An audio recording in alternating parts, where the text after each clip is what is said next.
Let us solve a question on cache memory, which was given in GATE 2014 for 2 marks. Here it goes.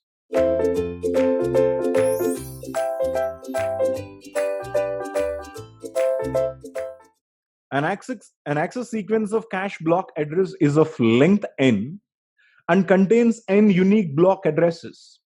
The number of unique block addresses between two consecutive accesses to the same block address is bounded above k.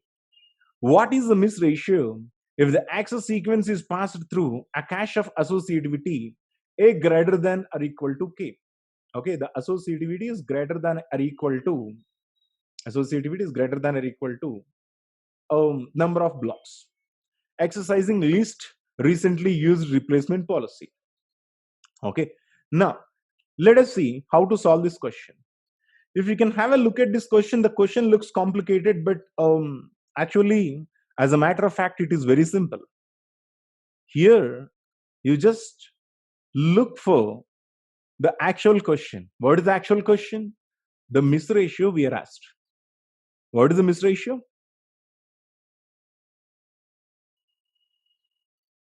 The miss ratio is equal to number of misses divided by number of accesses.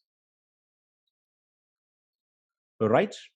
So here, just ignoring all the other details, if we just confine to this, of course, number of misses will be equal to the unique block addresses. Okay, that means that every time when you are looking for a new block, it is going to throw a miss in cache, because unless at least this block has been accessed for once, there is no way this block is available in the main memory. Sorry, this block is available in the cache memory, right? So for that reason, every unique block access is going to throw a miss. So number of misses will be equal to n.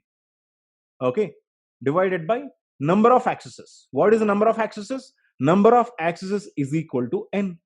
So number of accesses is equal to n.